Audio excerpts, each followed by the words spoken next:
ये कहानी है सोनपुर नाम के एक छोटे से शहर की, जहाँ पर रोहन नाम का एक लड़का अपने माता पिता के साथ रहा करता था। रोहन अभी सिर्फ 13 साल का ही हुआ था और रोहन पढ़ाई में भी अच्छा नहीं था। वो अक्सर पढ़ाई के लिए मार खाया करता था। रोहन कहाँ पर हो? अभी आया पापा जी। रोहन बच्चों के साथ अपने घर के बाहर खेल रहा होता है। तभी उसके पापा उसे आवाज देते हैं और रोहन कभी भी एक आवाज लगाने पर घर नहीं पहुँचता था। अरे रोहन के पापा, आपको तो पता ही है ना, रोहन कभी भी एक आवाज पर नहीं आता है। मैं बुलाती हूँ रोहन को। रोहन जल्दी आ जाओ, तुम्हारे पापा बुला रहे हैं। अपनी मम्मी की ये बात सुनकर रोहन बुआ अपने घर में आता है और देखता है पापा बहुत गुस्से में है। जी पापा, आपने मुझे बुलाया? पापा के बच्चे, ये बताओ तुमने हमें क्लास के टेस्ट दिखाए? कितने नंबर आए हैं तुम्हारे? वो पापा, मैं दिखाने ही वाला था। कब दिखाने वाले थे? जब ईयर निकल जाती। पापा मैं अभी लाता हूँ। अब छोड़ भी दीजिए, अभी तो बच्चा है, ट्यूशन से आया था और एकदम ही आपने बुला लिया। ये सब तुम्हारे लाड प्यार का नतीजा है।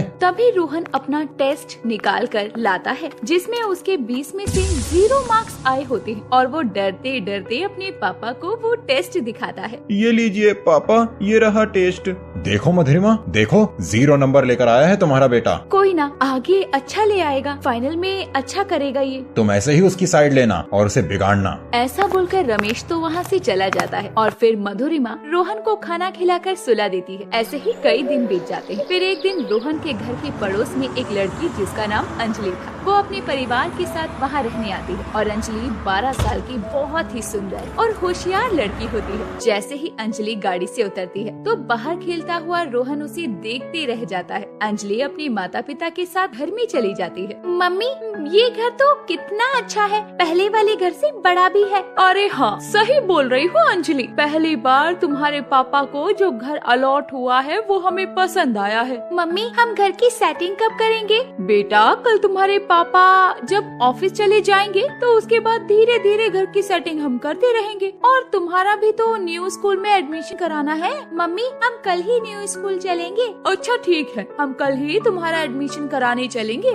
ऐसे ही दिन बीतते हैं और अंजलि आते जाते रोहन को देखती है। अक्सर रोहन अंजलि को देखकर एक ही जगह पर रुक जाया करता। फिर अंजलि भी उसी स्कूल में पहुंच जाती है जहां पर रोहन पढ़ता था और स्कूल में रोहन अंजलि को देखकर बहुत खुश हो जाता और वो दोनों एक ही क्लास में पढ़ते हैं। रोहन को देखकर अंजलि कहती है, तुम तो वही हो ना जो हमारे पड़ोस के घर में रहते हो? तुम्हारा नाम क्या है? हाँ, मैं वही हूँ जो तुम्हारे पड़ोस में रहता है। मेरा नाम रोहन है। वो दोनों बातें कर रहे होते हैं कि तभी क्लास की टीचर आती है और सभी बच्चे अपनी अपनी सीटों पर जाकर बैठ जाते हैं और उसके बाद टीचर बोलती है, बच्चों इनसे मिलो, ये है अंजलि, हमारी क्लास में न्यू स्टूडेंट है, कौन इसका फ्रेंड बनना चाहेगा? टीचर की ये बात सुनकर सभी बच्चे अपना अपना हाथ ऊपर कर लेते हैं, लेकिन रोहन अंदर ही अंदर खुश हो रहा था और हाथ ऊपर नहीं करता। और टीचर अंजलि से पूछती है, बेटा तुम कहाँ से आती हो? तुम क्लास में किसी को जानती हो?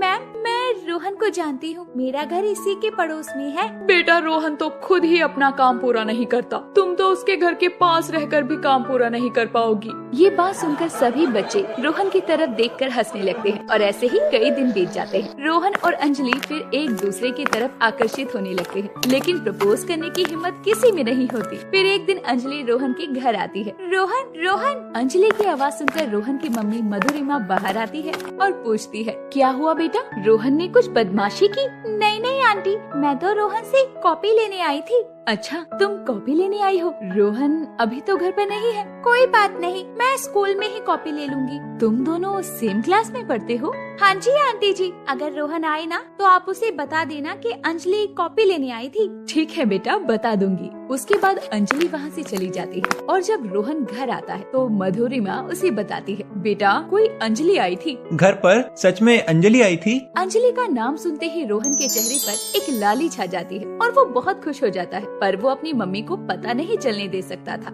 इसीलिए वो फिर बोलता है, क्यों आई थी वो यहाँ? वो तो कॉपी लेने आई थी बेटा, तुम बताओ, उसका नाम सुनते ही तुम इतने खुश क्यों हो रहे हो? नहीं मम्मी, ऐसी कोई बात नहीं है, मैं खुश क्यों होऊंगा? ऐसा बोलकर रोहन चला जाता है और दूसरे दिन वो अंजलि से पूछने की कोशिश करता है, लेकिन वो पूछ नहीं पाता। फिर वो अपने दोस्त चिंटू के साथ, जो उन्हीं की क्लास में पढ़ता था, उसे अपने साथ अंजलि के पास ले जाता है। वहाँ जाकर पुच्चू खड़ा हो जाता है। तभी चिंटू बोलता है, अरे अंजलि, तुम रोहन के घर क्यों गई थी? इतनी देर से ये यही पूछने आया था और बोल नहीं पा रहा। अरे मैं बोल ही रहा था, बोलने ही नहीं दिया तुमने। वो मैं रोहन के घर कॉपी लेने गई थी। ठीक है, मैं देता हूँ कॉपी। ये बोलकर रोहन चिंटू को वहाँ से ले जाता है और अपने बैग से कॉपी निकालने लगता है। तभी चिंटू बोलता है, अब यही सही मौका है, अपनी कॉपी के पीछे लिख दे अपने दिल की बात। वन भाई, ये तो तू सही बोल रहा है। चल मैं उसे लिख देता हूँ, पर वो पढ़ेगी? तू लिख कर देख, अगर पसंद करती होगी तो हाँ जरूर करेगी। चिंटू के कहने पर रोहन अपनी कॉपी के पीछे वाले पन्ने पर दिल बनाकर आई लव यू लिख देता है और जाकर अंजलि को कॉपी दे देता है। फिर शाम को अंजलि जब उस कॉपी में से काम कर रही होती है, तभी वो लास्ट का पन्ना खोल कर देखती है तो उस पर आई लव यू लिखा होता है। ये देखकर वो शर्मा जाती है। फिर वो भी आई लव यू टू लिखकर दे देती है। दूसरे दिन जाकर वो रोहन को कॉपी देती हुई बोलती है, थैंक यू रोहन, ये लो तुम्हारी कॉपी और तुम्हारा रिप्लाई भी मैंने लिख दिया है। ये सुनकर रोहन जल्दी से अब कॉपी का पीछे वाला पेज खोलता है जिस पर आई लव यू टू लिखा होता है। इस तरह उनके प्यार की कहानी शुरू हो जाती है। वो दोनों स्कूल में पूरे दिन साथ रहने लगे हैं, लंच साथ में करते, घर जाते भी तो साथ साथ जाते और साथ ही खेला करते। ऐसे ही धीरे धीरे वो लोग करीब आने लगते हैं। दूसरे दिन क्लास में सभी बच्चे खेल रहे होते हैं। रोहन अंजलि की मांग में सबके सामने से दूर कर देता है। तभी उनकी क्लास की टीचर आ जाती है और वो ये सब देखकर कहती है, अरे ये सब क्या है? तुम दोनों अभी इतने छोटे हो और ये सब काम कर रहे हो, तुम्हारे पेरेंट्स को बुलाना पड़ेगा। इसके बाद टीचर दोनों के पेरेंट्स को बुलाती है और अंजलि की मम्मी और रोहन के पापा वहाँ आ जाते हैं और ये सब देखकर रोहन के पापा गुस्से में,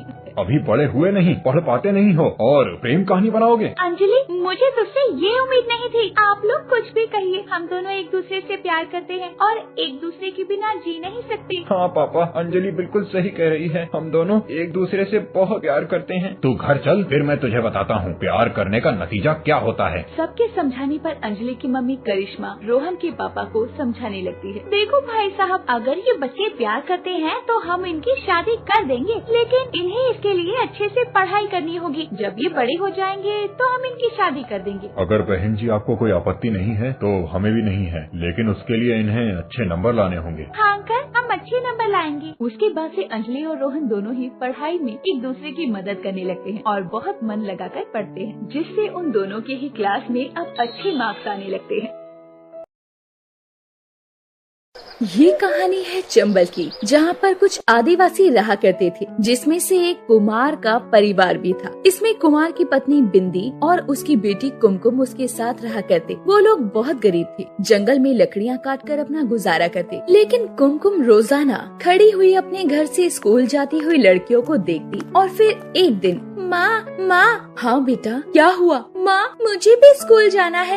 ये क्या कह रही हो तुम? हाँ माँ, मुझे भी स्कूल जाना है। मैं जब भी स्कूल जाते हुए लड़कियों को देखती हूँ तो मेरा भी मन करता है स्कूल जाने का। बेटा, तू तो जानती है ना, हम लोग आदिवासी हैं, तुझे कोई भी स्कूल में नहीं लिया जाएगा और बच्चे तुझ पर हंसेंगे भी। कोई बात नहीं माँ, स्कूल में कोई छोटा या बड़ा नहीं होता, मुझे पता है, स्कूल में दाखिला मिल जाएगा। तेरे पिताजी तो बस लकड़ियाँ ही काटते हैं, वो स्कूल का खर्चा कैसे उठाएंगे? थोड़ी मेहनत और कर लेंगे अपनी बेटी के लिए, इतना तो मैं कर ही सकता हूँ। अगर मेरी बेटी पढ़ना चाहती है तो। बिंदी और कुमकुम बातें कर ही रहे होते हैं कि तभी वहाँ कुमार आ जाता है और बीच में ही बोल पड़ता है, क्यों ना हम कुमकुम का दाखिला गांव के सरकारी स्कूल में करा दे। इससे हमारी कुमकुम पढ़ भी पाएगी और कुमकुम को ज्यादा दूर भी नहीं जाना पड़ेगा। हाँ, ये सही रहेगा। मैं कल ही जाकर कुसुम का दाखिला गाँव के स्कूल में करा देता हूँ। उसके बाद दूसरे दिन कुमार जाकर अपनी बेटी कुमकुम का दाखिला गांव के सरकारी स्कूल में करा देता है। लेकिन कुमकुम को स्कूल जाने के लिए 2 किलोमीटर पैदल ही जाना पड़ता और वो अपने आदिवासी वाली ड्रेस में ही स्कूल जाती।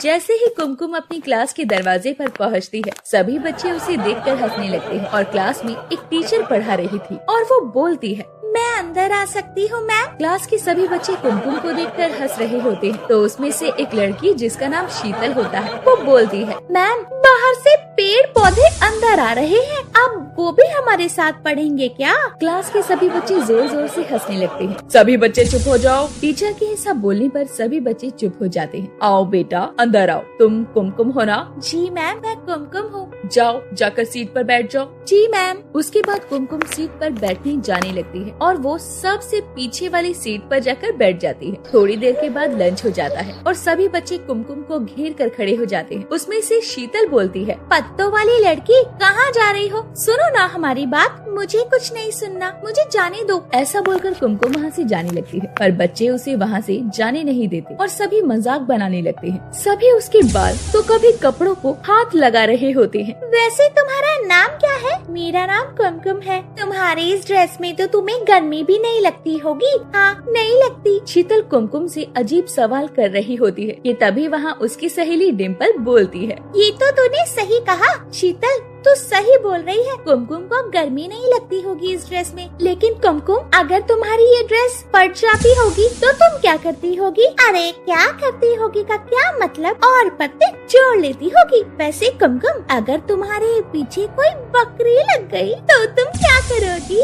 कुमकुम मजाक का बुरा नहीं मानती और चुपचाप से वहाँ से चली जाती है। फिर स्कूल की छुट्टी हो जाती है और उसे घर जाने के लिए 2 किलोमीटर पैदल चलकर घर जाना पड़ता है। घर पहुँचते पहुँचते वो पसीने से लथपथ हो जाती है। ये देखकर उसकी माँ बोलती है, अरे कुमकुम बेटा, तुम इतनी मुसीबत में पड़ गई हो इस स्कूल के चक्कर में। माँ, मुसीबत नहीं, ये तो पढ़ाई है। कितने आराम से घर पर रह रही थी तुम और अब इतनी दूर पैदल चलकर जाना पड़ता है तुम्हें। माँ, मेरी मेहनत एक दिन जरूर रंग लाएगी। हाँ बेटा, बिल्कुल, मुझे तुम पर पूरा भरोसा है। अपने पिता के मुँह से ये बोल सुनकर कुमकुम को और हौसला मिल जाता है और वो अपनी पढ़ाई में बहुत मेहनत करती है और किसी की बात का कोई बुरा नहीं मानती। ऐसे ही दिन बीतते जाते हैं और फिर एक दिन वो अपनी क्लास में जाती है तो ब्लैक बोर्ड को देखते ही उस पर बच्चों ने कुमकुम की तस्वीर बना रखी थी, जिसके पीछे एक बकरी पड़ी हुई थी। लेकिन कुमकुम कुछ नहीं बोलती और उस तस्वीर को साफ कर देती है। अरे कुमकुम, ये क्या कर रही हो तुम? क्या हुआ तुम्हें? तुम्हारी फोटो पसंद नहीं आई क्या? नहीं नहीं, फोटो तो अच्छी थी, लेकिन अगर मैम देख लेती तो तुम सबको डांट पड़ती, इसलिए मैंने इसे साफ कर दिया। कुमकुम वो तस्वीर साफ कर देती है, लेकिन उससे पहले ही टीचर ने तस्वीर देख ली होती है और वो कुमकुम को अपने पास बुलाकर बोलती है, बेटा, तुम स्कूल ड्रेस पहनकर क्यों नहीं आती हो? क्या तुम्हें स्कूल ड्रेस अच्छी नहीं लगती? नहीं नहीं मैम, ऐसी बात नहीं है। फिर क्या बात है बेटा? मुझे बिल्कुल अच्छा नहीं लगता कि दूसरे स्टूडेंट्स तुम्हारा मजाक बनाते हैं। तुम पढ़ाई में इतनी अच्छी हो, तुम्हारे साथ ऐसा होता है। मैम, आप तो जानती है ना, हम आदिवासी हैं और मेरे बाबा लकड़ियाँ काटकर घर चलाते हैं। हमारे पास इतना पैसा नहीं है कि वो मेरी स्कूल ड्रेस बना सके। अच्छा, कोई बात नहीं बेटा, तुम ऐसे ही पढ़ने आ सकती हो। ऐसे ही कई दिन बीत जाते हैं। रोजाना बच्चे कुमकुम का मजाक बनाते, कभी उसका आदिवासी होने का मजाक बन जाता तो कभी उसकी ड्रेस को लेकर मजाक बन जाता। लेकिन कुमकुम कभी भी किसी की बात का पलट कर जवाब नहीं देती। और अब 26 जनवरी आने वाली होती है। उनके स्कूल में एक फंक्शन रखा जाता है, जिसके लिए टीचर सभी बच्चों से बोलती है,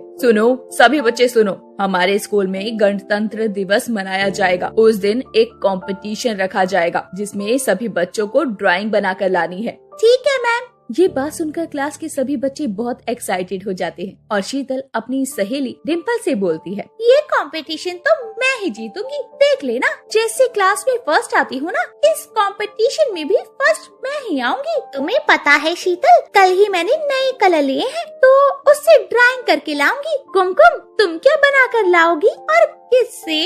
अरे ये तो मिट्टी और गोबर से कुछ भी बनाकर ले आएगी, इसे क्या पता कलर्स क्या होते हैं। वैसे कुमकुम, तुमने कभी कलर्स देखे हैं? शीतल और डिम्पल की ऐसी बातें सुनकर कुमकुम को थोड़ा सा दुख होता है और कुमकुम मायूस होकर वहाँ से चली जाती है और अपने घर आकर अपने पिता से बोलती है, पापा मुझे 100 रुपए चाहिए। तुम इतने पैसे का क्या करोगी? पापा, हमारे स्कूल में ना ड्राइंग कंपटीशन है, मुझे उसके लिए कुछ सामान लाना है, तो क्या आप कल मुझे 100 रुपए दे सकते हैं? ये बात सुनकर कुमार एकदम से चुप हो जाता है, क्योंकि उसकी रोज की आमदनी ही 100 रुपए की थी और वो लकड़ियों को काट के 2 गठरी तैयार करता है और वो 100 में ही बिक पाई थी और वो अपनी बेटी की 100 की मांग को अब कैसे पूरी कर सकता था। कुमकुम तो वहाँ से चली जाती है, लेकिन बिंदी ये सब कुछ सुन लेती है और वो कुमार से जाकर बोलती है, क्या सोच रहे हैं जी? मैं सोच रहा था, हम इतने गरीब हैं कि हम अपनी बेटी की मदद भी नहीं कर सकते। सुनिए जी, बच्ची, आप परेशान मत होइए, मैंने सब सुन लिया है। कुमकुम को 100 रुपए चाहिए ना, तो कल से लकड़ियाँ काटने मैं भी चलूंगी। इससे हमारी कमाई दुगनी हो जाएगी और हम अपनी बेटी कुमकुम की मदद भी कर पाएंगे। ठीक है। दूसरे दिन कुमार के माता पिता उसे 100 रुपए दे देते हैं और वो जाकर अपनी ड्राइंग का सामान ले आती है। फिर 26 जनवरी का दिन आता है। तभी बच्चे अपनी अपनी ड्राइंग बनी हुई चार्ट पेपर को स्कूल लेकर आते हैं। शीतल, क्या हुआ? तुम इतनी परेशान क्यों लग रही हो? अरे यार, क्या करूं? मैंने इतनी अच्छी ड्राइंग बनाई थी पर अपना चार्ट पेपर घर पर भूल आई। क्या मतलब? इस बार तो ये कंपटीशन मैं जीतूंगी। स्कूल आने की जल्दबाजी में शीतल अपना चार्ट पेपर घर ही भूलकर स्कूल आ जाती है। तभी टीचर आकर बोलती है, तुम सब बच्चे यहाँ क्या कर रहे हो? वहाँ हॉल में कंपटीशन शुरू हो गया है, चलो सब वहाँ। शीतल, अब तुम क्या लेकर जाओगी? एक काम करो, तुम क्लास में ही रुक जाओ। डिम्पल शीतल को ऐसा बोल ही रही थी कि तभी कुमकुम आकर बोलती है, शीतल, तुम परेशान मत हो, ये लो मेरा चार्ट पेपर तुम ले लो, लेकिन मैं तुम्हारा चार्ट पेपर नहीं ले सकती। तुम ये लेकर चलो तो मैं ये नहीं लूंगी, और अगर मैं ये ले लेती हूँ तो तुम क्या लेकर जाओगी? मेरे पास ये दूसरा है ना, मैं ये ले जाऊंगी, लेकिन ये चार्ट पेपर तो पूरा भी नहीं है। कोई बात नहीं। कुमकुम अपना बनाया हुआ चार्ट पेपर शीतल को दे देती है और जो अधूरा रह जाता है वो खुद रख लेती है। वो दोनों बातें कर रही थी कि तभी टीचर वहाँ आकर बोलती है, तुम दोनों यहाँ क्यों खड़ी हो? और कुमकुम, तुम कैसी ड्राइंग लेकर आई हो? इसमें तो अभी कलर भी नहीं हुए। ओके मैम, हम सब चलते हैं। फिर सभी बच्चे हॉल में इकट्ठा होते हैं और ड्राइंग कंपटीशन में शीतल फर्स्ट आ जाती है और उसे ट्रॉफी मिलने वाली होती है कि तभी वो सोचती है, इस ट्रॉफी की असली हकदार तो कुमकुम है। मैं उसके साथ ये नाइंसाफी नहीं कर सकती। मैंने उसके साथ इतना गलत किया, फिर भी उसने मेरा इतना साथ दिया है। शीतल ये सोचते सोचते प्रिंसिपल के पास जाकर उसे सच बताती है। प्रिंसिपल शीतल की सच्चाई देखकर शीतल के लिए भी ट्रॉफी मंगवाती है और कुमकुम के साथ साथ शीतल को भी ट्रॉफी मिलती है। और पूरे आदिवासियों में कुमकुम पहली लड़की होती है जिसे कोई ट्रॉफी मिली थी।